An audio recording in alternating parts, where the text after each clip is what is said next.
What's going on, y'all? Welcome back to another episode of the Struggle to Strength podcast, your source for real life application on how to turn your struggles into strengths in all things mind, muscle, and money.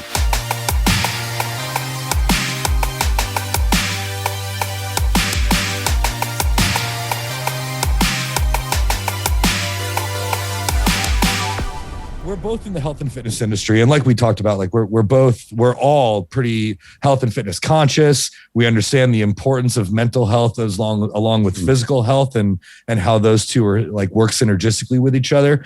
But you have this very interesting niche where you specialize in hypnosis and weight loss. And it seems like there's a therapeutic component. So I'm curious to get started, like, how did you find this path? How did you end up doing what you do?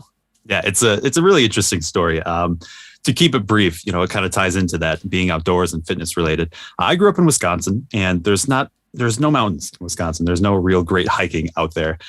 So I ended up taking a break from college for a little while and going out to Maine and then New Hampshire to work some seasonal work. And I was struggling with my mental health around that time, trying to figure out what I want to do with my life and dealing with some depression, some anxiety.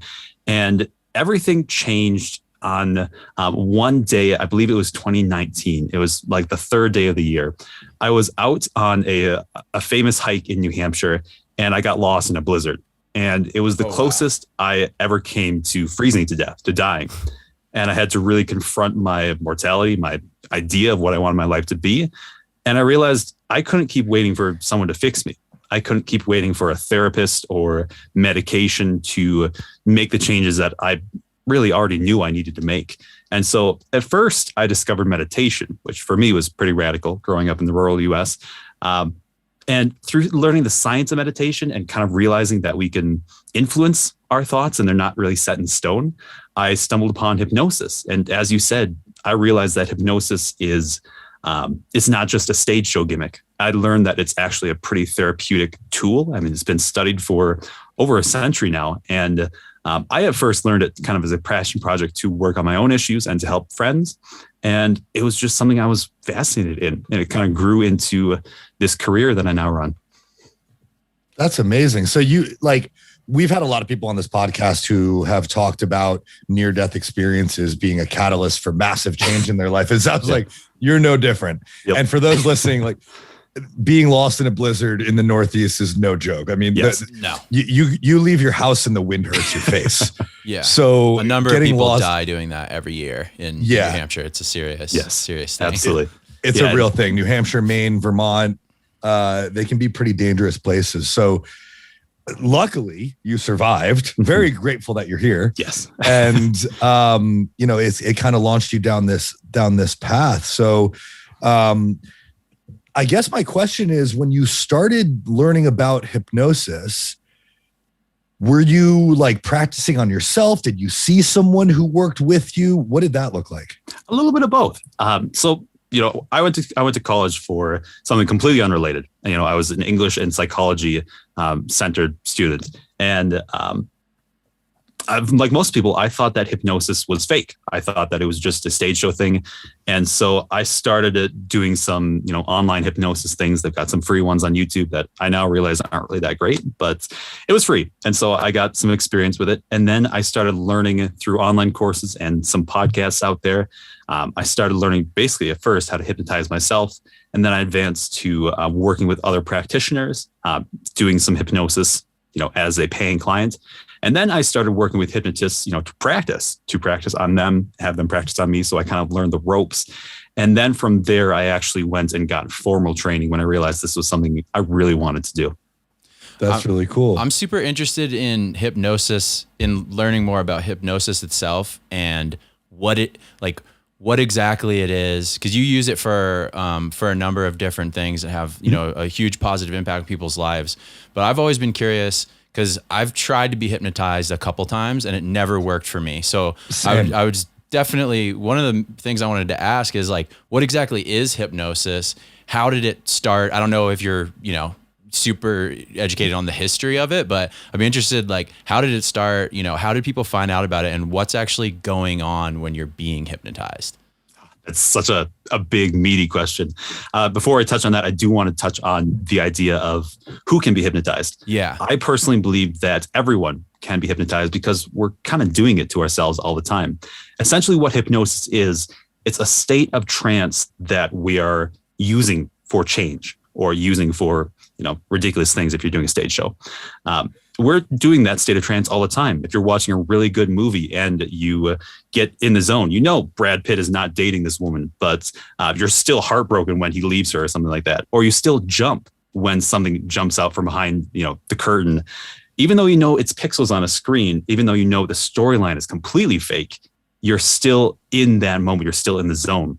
I also mentioned, if you're driving home on a route you drive all the time, and you're consciously thinking about your round of golf or what hike you're going to do next or whatever else your conscious mind is off doing, your unconscious mind is still driving that car, keeping you safe. And in hypnosis, what we're doing, we're communicating with that unconscious mind. Essentially, we're using a trance-like state, kind of like meditation. I often tell people, if you ever experienced a guided meditation, that's briefly what hypnosis feels like. We're simply doing different things when we get down to that state.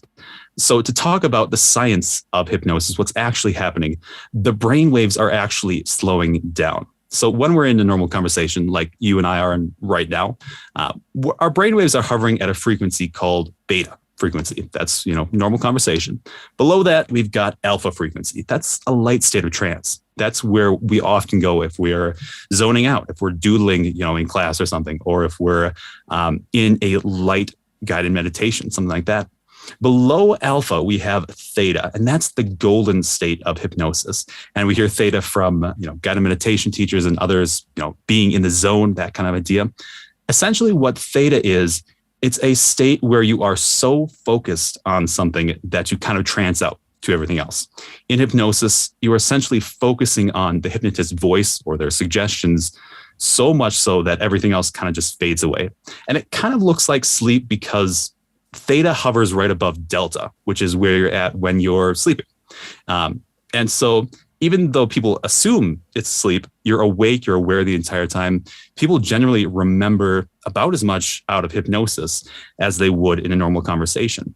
What's really happening there in that golden state, in that theta state, is that the critical faculty, the part of our mind that that controls what we want to believe, that controls what we believe is true. People, I should say kids, who have not developed this yet in that 0 to 7 age range, if you tell them, hey, there's, something fantastic outside, like a purple dragon or something, they're going to go, I want to go see this dragon. But after that, after they've developed that, they realize that's probably not true. What's happening in hypnosis is that critical faculty is a little more permissible about what enters our unconscious mind, what enters our belief system. And so it's kind of like the gatekeeper saying, we'll allow this stuff to pass as long as it's helping us. But the really interesting thing to note on that critical faculty is that it's always online. It's always working for you. And it's never going to let you do something that you wouldn't do out of hypnosis. If you ever notice on a stage show, they're never like, you're going to give me all your cash after the show, or you're going to go rob a bank for me or something crazy like that, because that would bring the person out of trance. It would essentially break that trust with the hypnotist. So that's kind of the science about hypnosis. I can go into history of it if you'd like. I've kind of been talking for a while, so let me know. No, that was really interesting. And I'm thinking, as you were talking, I'm thinking of like belief systems, the way we talk to ourselves, the thoughts that enter our unconscious minds that like may or may not be positive. And so basically what you're trying to do is you're trying to hack into those and kind of like urge them to reconsider. Exactly. Yes. If I had to explain hypnosis in like 2 sentences, I would say we're changing the thoughts and the habits and the unconscious patterns. We're not actually like rewriting. We're not actually, I should say, mind controlling anyone. We're working with the unconscious mind to first realize it's safe, and second, to give it better options. Okay. And I'm thinking along the lines of like rewiring our brain. I do a lot of gratitude. I recount wins for the day. I use positive affirmations. And that is my conscious mind trying to prove something to my conscious mind. Is that, and hypnosis is essentially just going a layer deeper than that. And it sounds like it if it works, could be more effective in a shorter span of time. Exactly. Yes. I often say that it's just taking that 30-day span of creating a conscious habit. If we want to work out, and so we're trying to urge ourselves to go to the gym every morning, it's taking that 30 days and compressing it sometimes into a single session, sometimes into a couple, to make that a habit at the unconscious level. That's wild. Yeah, that's definitely, that's probably the best and most concise explanation of hypnosis I've ever heard. That made a lot of sense. Nice. Yeah, for sure did. What's the success rate that you find? Like anything, nothing is 100%. I know hypnotists who say I can fix anything in a single session, and that's one, that's kind of presumptuous, but two, it's not right, because hypnosis it's a give and take with you and the client. I can do every single thing in my power, or in my ability, I should say, to help a person change. But if that person is not ready to change, this change is not going to happen. Some part of them is going to be resisting. Some part might be questioning, is this even real? Why am I paying this guy to do this? What I see is really powerful is when a person comes in with that motivation. Maybe their doctor said, you've got to make this change or you're not going to be around in 10 years. Or someone, I often see people coming in after a birth of a child or a birth in the family saying, I can't keep living this way. I'm done. I'm ready to make that change. They're at that point of threshold where they're ready. And then really with hypnosis, when we've got that, that's really the most important part. They're committed, and the change is relatively easy to make after that. Mm-hmm. It's so interesting. Like, I feel like everything always comes back to that, whether it's hypnosis, therapy, whatever. Like, there's very few. Yep. This is why medicine has gotten so popular and people want to go to that, because it's one of the only things that can really affect you without you wanting it to. Like, you take a pill, it's going to do something. It's not maybe even going to be like the best option or the most effective thing for you, but it's going to do something. But most things that you do, like whatever route you go down, you have to want it to happen. Yes. Yeah. And that brings up a really great point, that hypnosis is not something that's, way off in left field. It's actually very similar to things like nutrition coaching, fitness coaching, therapy, and all of these different things. It's basically, step number one, you've got to want it. You've got to be ready for it. Step number two, someone's going to help you with the changes. And step number three, you have to then live out those changes for the rest of your life. Mm-hmm. And that's where it comes into like most every good health and fitness coach should do, is help establish habits and routines. Mm-hmm. If it's not habitual, it's not sustainable. If it's not sustainable, it's not successful. So we're all like, it's kind of like a means to an end. We're all trying to improve habits and routines for our clients. You just happen to find this hack that seems to work really well, especially for you and the people that you work with. Where did you get the idea to connect hypnosis and fitness and health and weight loss and things like that? Yeah, it wasn't my first, I don't want to say it's my choice. It wasn't the first path I went down with hypnosis. I first started out working with anxiety and PTSD. And one of the really interesting things about hypnosis is that you can use it for so many different issues, because it's not like pigeonholed. It's not siloed. It's we're working with your unconscious, and your unconscious has kind of a finger in every pie. And so we're able to at least make some change at some level. What I realized was that a lot of people were not ready to come in and say, I'm dealing with this anxiety. There's still a stigma around it. And so I started working with weight loss on the side. And I realized that oftentimes people were coming into me with the same exact issues. People were saying, I can't stop emotionally eating, and that's why I'm overweight. Well, they're emotionally eating because they're anxious. And so I at first started working with weight loss because it was a way to bridge that gap. And so when someone comes in to see me for weight loss, or I now focus on disordered eating and body image as well, the first thing I look at is, what's the actual issue going on? Because oftentimes the presenting problem is not what's actually the issue. They might be eating Oreos every single day, or they might be struggling with another area of their weight or their body image. But maybe the root cause is, some trauma in their childhood, or some issue with their boss at work. And so hypnosis is about dealing with that root cause. And once we deal with that root cause, the issue, like the weight loss or the body image, it just tends to fall away. Mm-hmm. Yeah. So we mentioned it before, so I don't want to leave that loop unbroken. And I think this is going to also kind of segue right into relating exactly to what you said. So I'm curious to hear about this. Like, what's the history of hypnosis? How did it start? What was it originally for? Because did someone just stumble upon, like, hypnotizing somebody, or like what, where did it come from? Yeah, I'll keep the history brief. Yeah. I gotta nerd out on this sometimes, yeah. But the oldest known history of hypnosis comes from ancient Greece. They would build these temples to the god Hypnos, which was the god of sleep. That's where the name hypnosis comes from. But they would go into these temples and go into trances and hold snakes and blow smoke and do all these crazy things. Fast forward to about the Victorian era, I think it was 1820s to about 1860s, that time in Europe.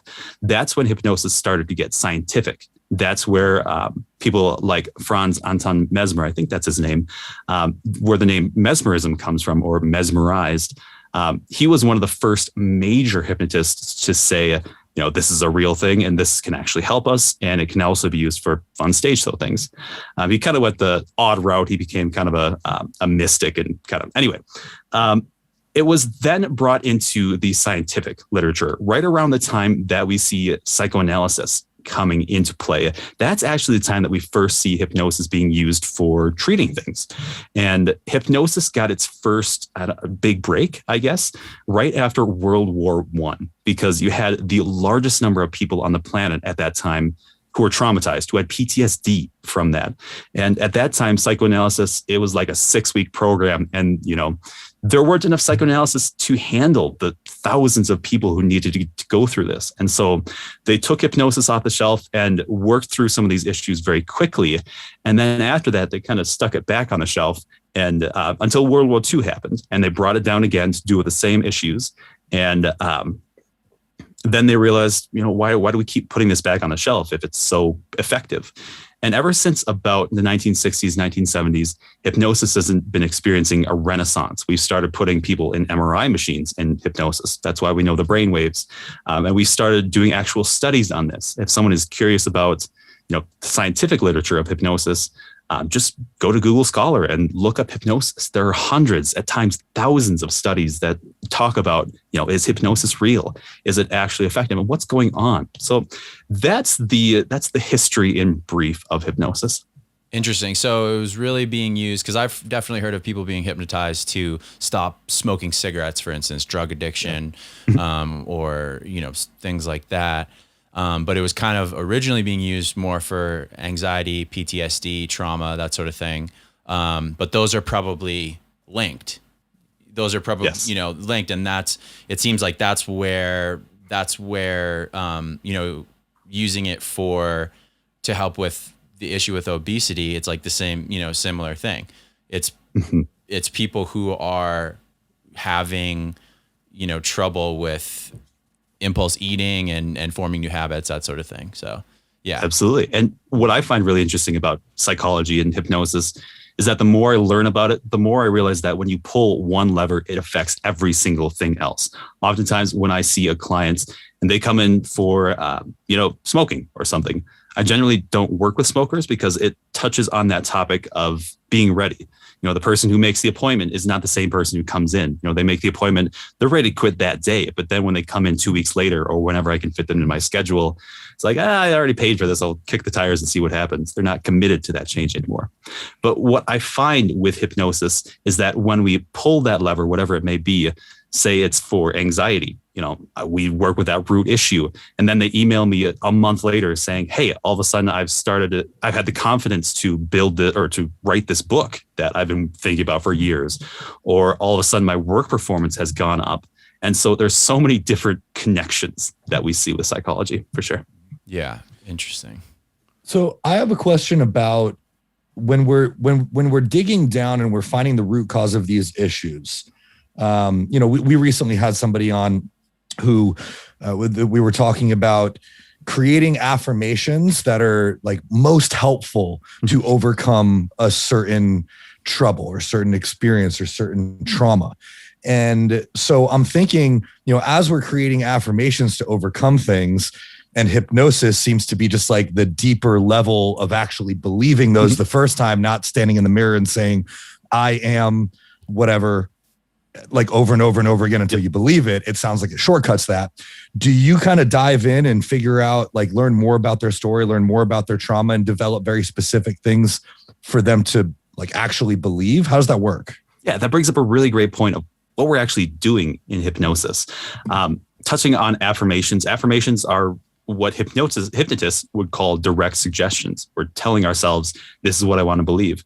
And when we're doing it consciously, that can work over time. But when we're doing it in hypnosis unconsciously, that's when they kind of sink in and become habits automatically. So what's happening, there's the traditional style of hypnosis, and that's just direct suggestions, like you will feel amazing or you will get better and better every day. That's been around since the very beginning of hypnosis. Ever since hypnosis kind of got the touch of psychology, there have been a lot more processes made to really make hypnosis more effective. Things like visualizations that lead people through a certain psychological practice, essentially. What's important to know about hypnosis is that we need to communicate with a language the unconscious understands. And so it's that language that was there before we had spoken language, things like that gut feeling in our gut. That's essentially your unconscious saying, I've gathered all this information that something is not right, and I want you to be aware of it. Or it's thoughts and images and feelings and flashes of emotion. That's the way our unconscious communicates with us. So in hypnosis, they've developed over time kind of a way to communicate with that unconscious mind. So we use things like visualizations, creating a feeling, using symbolism to actually create this. And the nice thing about symbolism is it creates distance between the problem and whatever it is that you're doing to create it. So if we change the symbol of what that is in their unconscious, the actual problem changes. But if we attack the problem directly, that mind might try to resist it. It might be a little bit hesitant because this problem worked to solve some kind of issue in the past. So even though hypnosis might seem to some like it's flowery language and he just told me to imagine like an art room or something, like what does that even mean? There's so much symbolism and so many layers of psychology that go into these very simplistic seeming methods in hypnosis. Man, that's pretty wild. I mean, it makes a lot of sense, especially with the work that like I personally have been doing over the past year of self-development, self-improvement, self-love and whatnot. And yeah, it makes sense that if you can link things to thoughts, feelings that you actually believe, then you can kind of really just shortcut this whole thing. And now I keep on going back to like weight loss, eating disorders, body dysmorphia, things that we see in our work every day. And that as coaches, like we're trying to help people overcome by traditional methods such as affirmations, gratitudes, positive thinking, positive self-talk, and trying to fight negativity with positivity.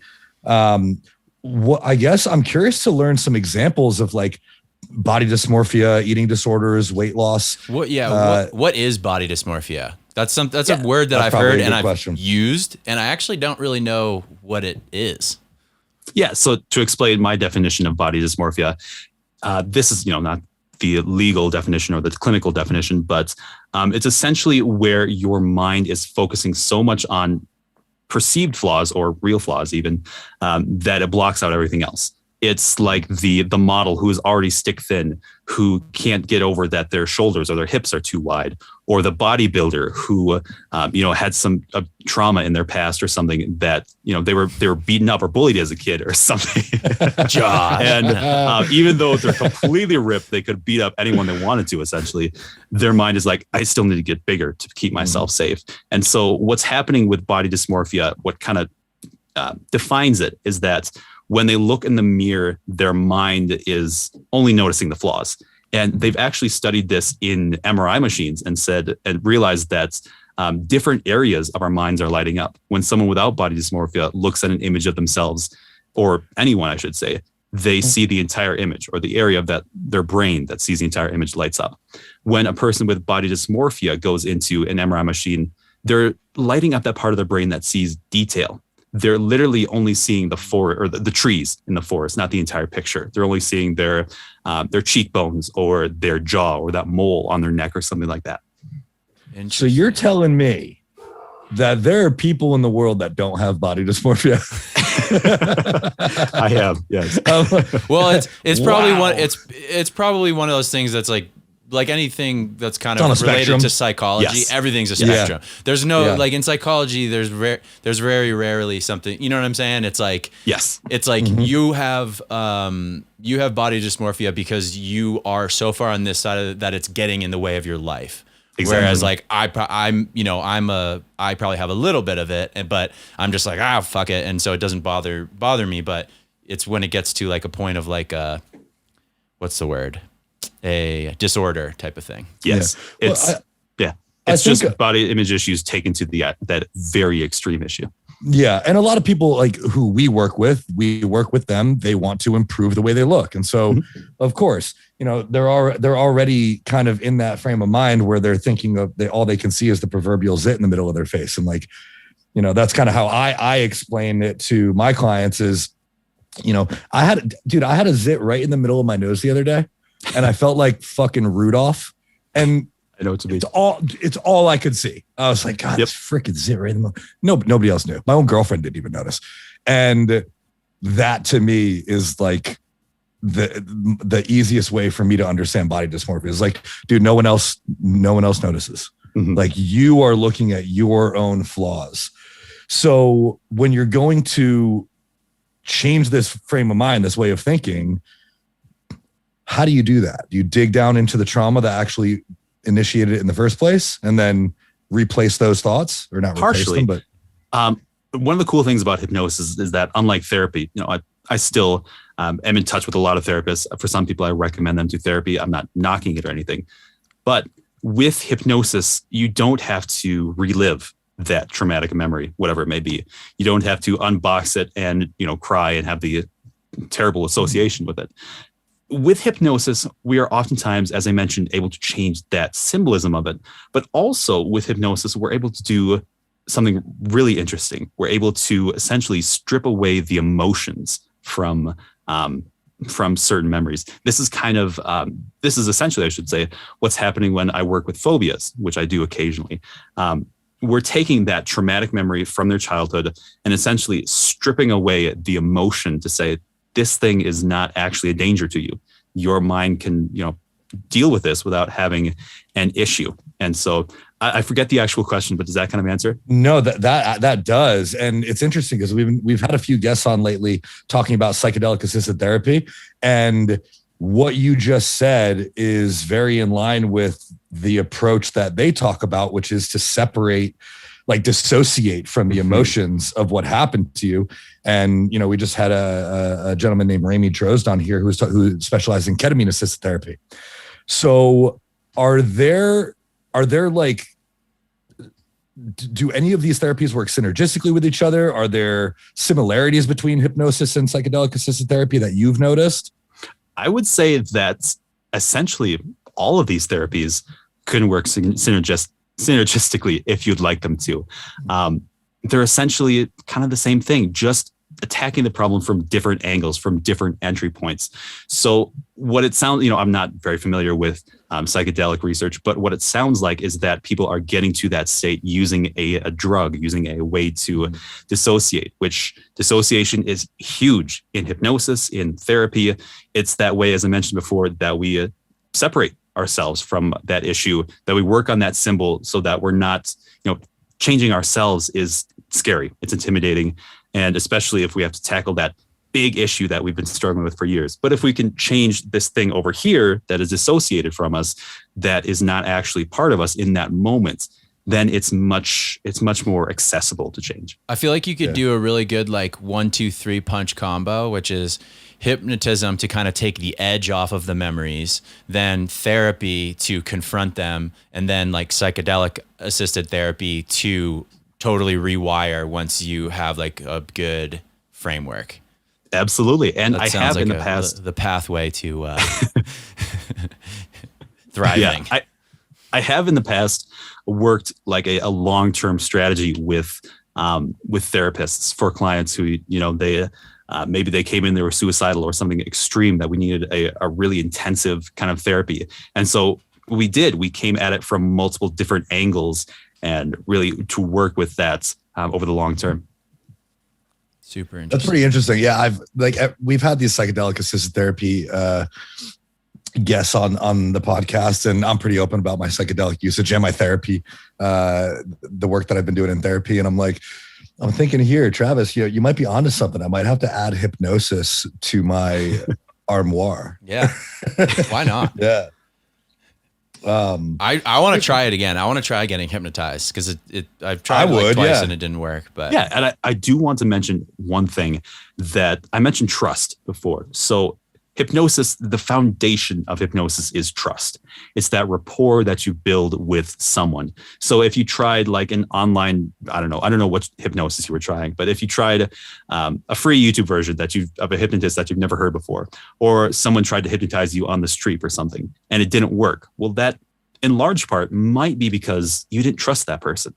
So that unconscious mind is protecting you every single moment. And if for some reason it's getting vibes that you're not really clicking with this guy, whatever it might be, it's not going to let you go into trance, because essentially you're making yourself vulnerable. You're closing your eyes and sitting there for half an hour. Like at our primal level, our brain is like, something crazy could happen. Yeah. So you've really got to trust the hypnotist and have that rapport with them. Yeah, that's interesting, because I don't think there's a reality in which I would ever trust anyone that I just met. So that makes a lot of sense. Yeah. And I think the same thing I have to get to know you a little bit first, Yeah. I think the same thing goes for the psychedelic assisted therapy. Is like, don't take drugs from strangers. Right. Yeah. For sure. You're going to have a bad time. Yeah. Shop around. I wanted to, when I was just doing a little bit of research before you came on, I saw some pretty shocking statistics on obesity in the US, but not just the US, like the world. And I definitely knew that, we all know that, but seeing the actual statistics was like, whoa, this is crazy. So I think it would just be worth, since we're talking about it, I think it would be worth just stating that. I think as much as we can get that information out there, it's going to help people so they realize how big of an issue this is.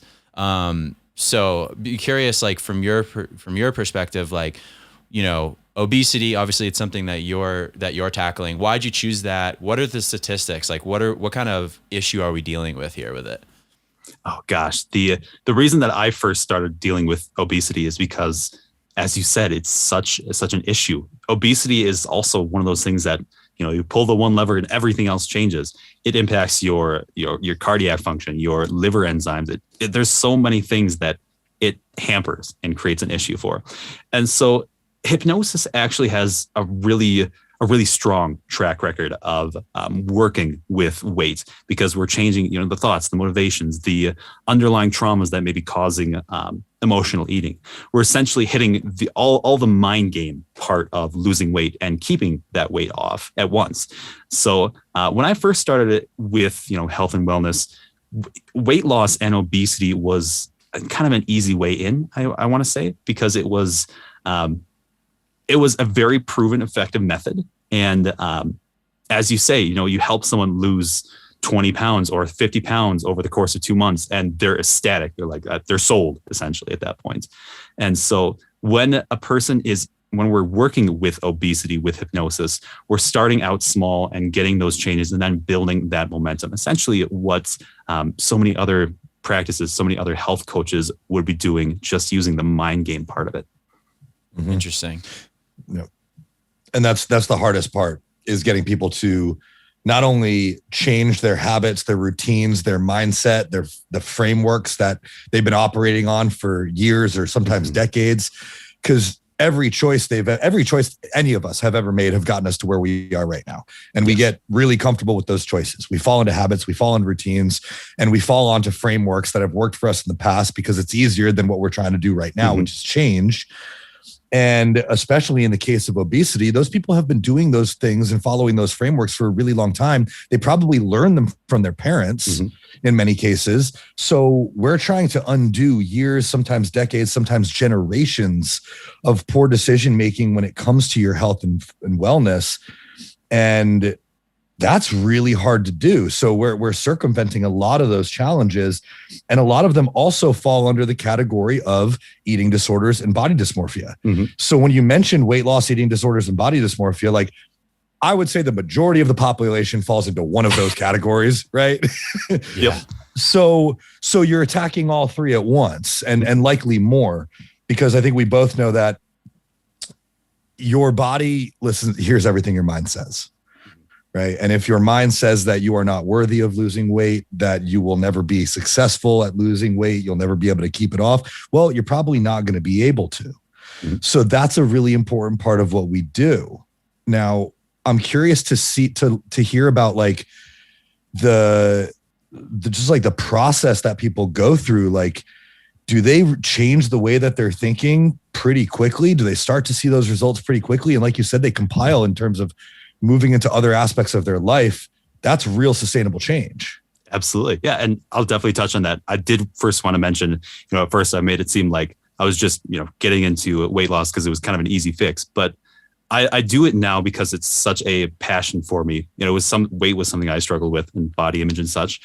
But as you mentioned, problems hold hands with our problems. And when we fix some issue, them thinking that they're not worthy to lose weight, or some other issue around that, so many other things change in their life. And as you mentioned, since so many people deal with these issues, it's a great way to help so many people on a variety of different issues that perhaps may not even relate to weight loss at all. But looking at the original question, what you mentioned on the process of it. So I typically recommend that every person I work with comes in for at least 2 sessions. As I mentioned, I know hypnotists who try to fix everything in 1 session, and that's sloppy. It's like trying, imagine you have an old house that you want to tear down and build a new one. It's like tearing out that house and slapping up a new one in an hour. Like, yeah, you can theoretically do it, but it's not going to be very pretty. It's not going to be very elegant. When I'm working with weight loss specifically, I actually recommend a program of 4 sessions. The first one, we actually attack weight loss. The second one, we work on those deeper issues once you start to see that momentum. The third one, we work on building up that momentum. And then 4th one, we wrap up any loose ends, essentially. Okay. Interesting. So right away we start tackling weight loss. And is this typically like food selection? Is it a belief system? What does that look like? What I typically recommend, I work with quite a few nutritionists and health coaches. That's not my specialty. And so I recommend if the client is really interested in nutrition, I've got some resources. I actually run my own podcast for this reason, that I can talk to nutritionists and get some of that knowledge. But I say, I'm focusing on how much you eat, not what you eat. That if you want to talk to someone else about that, that's what you want to do. And when we're looking at exercise, I'm not telling you how to exercise. I'm telling you, helping you build that motivation to exercise, to learn how to exercise. The great thing about hypnosis is that it's so incredibly vague at times. And that's so important, because when I help a person to build their motivation to, be healthy, what does that even mean? Right. To me, that means one thing. To them, that means something completely different. Maybe that means eating, fewer than 1,500 calories to lose that weight. Maybe that means bulking up on protein and healthy fats. Maybe that means going to the gym more than once a week or something like that. And so having that vagueness really helps to let their mind fill in the blanks. And when I'm working with that 4-step program, it's actually the very first step. I'm working on helping them notice that full signal, so that so many times when people are trying to lose weight, they are eating to the point of fullness, and then they're just running over that signal because, food is at that point just making them feel good. And so it's increasing that signal to the point where it cannot be ignored. And the reason I start there is because we need to see small wins at first. We need to see some instance of change. And when a person comes into hypnosis, maybe they've never tried it before. Maybe they're just kicking the tires and seeing if it worked. And when I can show them at the very end of that first session that something has changed, that's when they start to get really invested in the process. And that's when the changes really start to build on each other.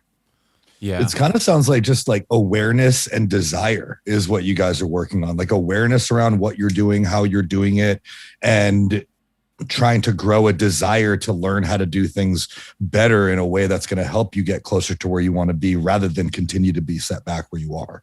Absolutely. And there's so much mysticism around hypnosis, but it's really quite simple. As you just said, there's that mysticism because stage hypnotists they play it up, because if you can, control someone on the stage to do whatever you want, that makes it seem pretty cool. It helps you book further shows. But in hypnosis with therapy, we're kind of working against that stigma to really normalize it and say this is an actual treatment modality. I think that's the same as or directly related to the next step that they have to take, which is like getting fit. There's a lot of mysticism around being healthy and getting fit, but in reality, it's like fairly simple at its core. You know what I mean? Like everybody has a different problem. Some people are going to be way more complicated than the others, but the general idea, the general thing, whether it's just, foods, eating less, eating more, food selection, exercise, like that's 4 things. They're really not that complicated to get yourself healthy, but like a lot of people think that they're really, really hard. And so I think that really does come down to like, yeah, your belief systems. Like there's a lot of people who just think like, oh, I'm so far gone. It's like, it's going to be too hard. And if you were just a robot, you'd just be like, okay, just start doing the things. And then, a year, 2 years, 3 years later, you'd be super fit and healthy. It's really not that hard. You know what I'm saying? It's not that complicated, but you're trapped in your own mind, basically. There's nothing stopping your body from doing those things. And and your time constraints are bullshit. Like everybody has, a couple hours a week to take care of themselves. A lot of people have a couple hours a day to take care of themselves, but it's like the belief systems that are causing you to like not take action, really. Yeah. And I couldn't agree more with that. And that brings up a point I think is really interesting, that when someone comes in and they say, I've been obese for 40 years, or someone comes in and say, I've been obese for, 6 months or something. When a person is at that point of change, when they're truly invested, it doesn't really matter how long that issue has been in place. And I don't know if you guys see this in your practice as well, but when a person is truly committed to change, that's when the change actually takes place. It's not about how long, how many years they have to overcome. It's about whether they're ready to invest in themselves. Totally. And taking it to taking any sort of health, fitness, athleticism, taking it to the next level, that's hard. That's complicated. But that's the thing. People see these like supermodels and they see these like, high level athletes and, high level competitors. And it's like, that's a whole other thing, dude. Like that's a whole different thing. I don't actually think it's that much harder to take things to the next level. If you're trying to skip levels, right. That's what I'm saying. That's challenging. Yeah. Jumping straight there is hard, but taking things to the next level is small 1% improvements. Like I just told the client just the other day who doesn't exercise and has some, things that we're working through. I was like, look, I don't care how many steps you take. I don't care how long of a walk you go for. I just want you to go outside when you wake up, turn around and come back in. And that's it. Like, I don't care if you take 10 steps or 100. And the next few days, like, she's like, well, I'm already outside. I might as well go for a walk. Yep. And like, all you had to do was take the next step. It's not skipping steps. It's just one more. And I think, Travis, you're right. Like that belief system of like, our minds make us think that is so far away and so hard. And it's very all or nothing when like, we just need to do something. Yeah. Yes. And I think, your mind is going to justify all kinds of things to you. They're just going to be like, well, that's not going to do anything. It's like, well, actually you're wrong on like a physiological level. Like I learned recently that your brain and your body is literally set up to help you get there. So if you have something to do and you accomplish it, your body produces small amounts of testosterone and serotonin, which are built to create new habits. Like your body wants you to do this stuff. It makes you feel better. It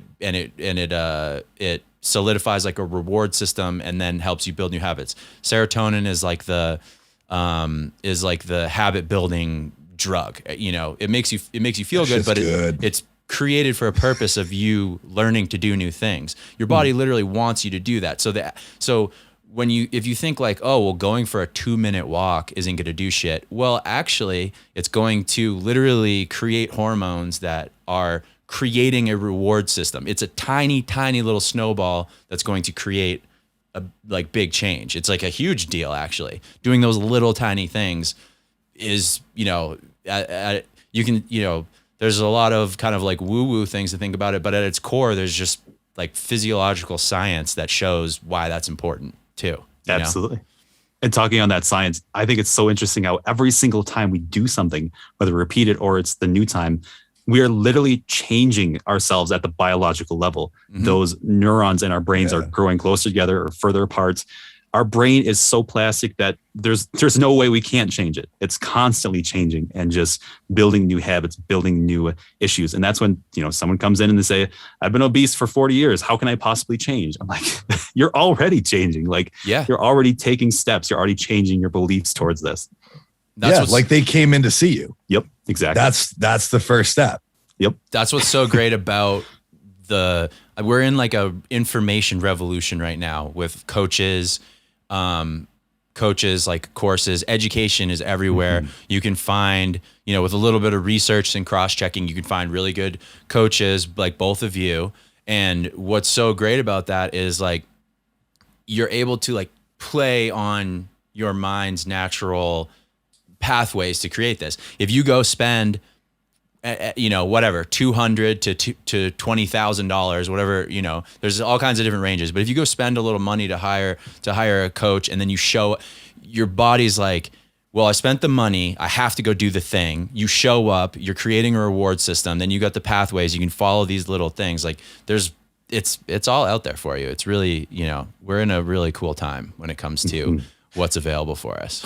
To that point, I think I've always thought this was interesting is, you know, we're talking about like incentivizing and being invested, and y'all, that can go either way. So if you put a lot of money or a lot of time or a lot of investment into doing something, you're much more likely to do it. And so more expensive isn't necessarily a bad thing. One, you're probably getting a better product and service, but two, you're going to be more invested. And people can prey on you for the opposite as well. And I'd like to bring up the Planet Fitness structure that they use, where they purposely keep their memberships at $10 a month because they know that people probably aren't going to cancel them. And if they go once, maybe it's worth it. They're not asking you to invest in yourself. So if you sign up for a Planet Fitness membership because it's cheap, you're probably not really going to take full advantage of it because it doesn't hurt if you don't use it. Whereas if you signed up for a membership that costs you $100 a month, you'd be damn sure to get your money's worth. So this is all like psychological thinking that goes into everything from setting price points to determining how invested you are, to determining how invested you as the individual want to be.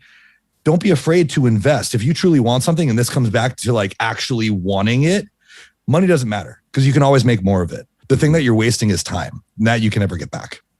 And that brings up a really great point that's about when we incentivize, you know, our change, our process as coaches or as therapists and hypnotists. Someone asked me, you know, why are your programs, you know, this much? Why are they not like $10? You're just talking to me for an hour. Like, well, one, like I had to learn quite a bit to talk to you that effectively. And two, like if I had charged $10 an hour, you're going to come in just like that Planet Fitness. And you're going to be like, I'll just kick the tires, see this hypnosis thing. And then if it doesn't work, I'll just tell my friends it's all fake. Like if you pay it, if you make more of an investment financially into that program, you're going to make that change. You're going to get your money's worth. And I also want to bring up that idea that money or our investment is not just financial. And when we make that change, when we take that hour out of our day to go walk along the gym or walk along our around our house or something like that, even though that didn't cost us anything, we're making that investment. We're putting more on that balance sheet to say, I'm actually investing in this change. Mm-hmm. Yep. And that investment always comes back around. So something that you mentioned earlier on in this conversation was like, when we start to facilitate change in one area of our life, it undoubtedly expands to the other. And I've always called this it's more than just the gym. Like, you start improving yourself in one area, you're going to start seeing improvements everywhere. But it does come back. There is an ROI on it. And especially in the case of the people that you work with, being obese can be expensive. Yes. Like, medical bills for obese people are significantly higher. Travis has a statistic here that on average, medical costs for people who are obese are almost $1,500 higher than people who at a healthy weight. That was in 2008 too. So obviously it's probably the more. Study that's from the CDC study. Like, I don't think they have like totally updated studies yet, but I'm sure it's probably double that at this point. Just given like inflation and everything. And that has nothing to do with, that's strictly financial. That has nothing to do with how much better you're going to perform at your job, how much better you're going to perform in your relationship, as a parent, as a homeowner, just every area of your life. If you start facilitating change from the inside, that comes from your own mindset and your own self-talk, that you can be better and that you want to do better and that you're going to learn ways that you can do better. That's not just in this one facet of your life. That's not just in your fitness. That's not just in going to the gym. It's not just in selecting foods that work well for you. That's in everything. People who make their bed are going to be doing better than people who don't in a lot of ways. Like, every little thing counts. It all adds up. And that's where, dude, this is so much more than just battling obesity. Like you said, it's so much more than that. Mm-hmm. And that brings up a really interesting point I wanted to mention about the identity of who we are, talking about who, I'm the kind of person who makes their bed or something like that, or I'm the kind of person who invests in myself for a coach or a hypnotist. And when we change that identity, all of our actions tend to align up with that. I'm sure you see this in the gym when someone takes on that identity of, I'm someone who works out, I'm someone who takes care of myself. Even completely unrelated things like how they react to their boss or stress in their life starts to line up with, I'm someone who takes care of myself. And that is really one of the most powerful changes that I, as a hypnotist, can really help a client make. Yeah, someone who takes care of themselves is also probably someone who has the confidence to ask for a promotion, ask for a raise, things like that. Mm-hmm. Yeah, absolutely. Ask out a new date. Yeah. Your whole life will get better. There's so many interesting areas. And one other thing, I often ask my client, maybe you ask them as well, that how much is this costing you to maintain this problem? How much is it just to live your life? If they have that obesity, some clients come in to me and they say, this is costing me thousands of extra dollars per year. This is costing me, if this hypnotist doesn't work for me, I'm going to have to go get surgery to fix something. And that's going to be, $35,000 out of my pocket. And, I'm at higher risk of heart attack. And that's, astronomical. If I actually charged, the value that people were getting out of the long-term effects, anyway, but there's so much that we are costing ourselves, even outside of financially, that we are that we're maintaining this problem with. Yeah, everything has a cost, including inaction, and most of the time, the cost of inaction is higher than action. It just is maybe delayed, or you don't realize it. So that's something you always have to think about. Like, whenever you want to invest in, in something, and I don't mean don't go buy a bunch of lottery tickets because you're like, fuck it, spend money, whatever. But I mean, whenever you want to invest in something or in yourself, and then you get that feeling of shit, I don't know if I should spend the money, sleep on it, make the choice the next day, but just always think back to that. What's the cost of inaction? Are things going exactly the way you want them to go right now? If not, then what are we even talking about here? Do some research, make sure the person's not a hack, make sure you like who it is that you're going to work with, and just go for it. And even if it doesn't end up doing anything for you, guaranteed you're going to learn, it'll do something. You're going to learn, you're going to learn a bunch. And yeah, the cost of inaction is generally, especially when we're talking about your health, is generally going to be more than the cost of action. Yeah. And it doesn't matter what that action is. If you sit here and you're listening to this and you can determine and definitively say that this inaction, my not doing anything about this, is costing me time, money, or happiness, then you're choosing for it to cost you time, money, and happiness. And all you need to do is take some sort of action. It doesn't matter how messy it is. It doesn't matter if it's the right choice or not. It doesn't matter if you pick the perfect coach. It doesn't matter if you pick the perfect program. It doesn't matter if you pick the right diet. But as long as you do something, it's not going to have a negative effect. It's going to help in some way, mentally, physically, emotionally, in some way. So all you have to do is take action. And that might mean reaching out to Doug. It might mean reaching out to myself or another coach. It might mean looking up some YouTube videos. Whatever that action is, no matter how messy or imperfect it may be, is better than the inaction where you're choosing your unhappiness to spend more money and to waste time. Absolutely. I couldn't agree more with that. And I often tell my clients, if something isn't working, do something different, because you're getting the same results if you keep along that same track. And as you mentioned, even if it seems really small, the fact that listeners are listening to this podcast shows that they're interested in making that change. They're interested in being that kind of person who takes care of themselves. When someone comes in, to see me as a client, and they say, I've really been struggling to make this change, I've got to reinforce to them that, hey, you've already taken that first step. You've already walked out that front door, whatever that first step may be. We've just got to build on that momentum. And that's the easy part. Mm-hmm. That is, they took the first step. They just have to continue to build step by step, brick by brick. That's how giant houses are built. That's how mountains are moved.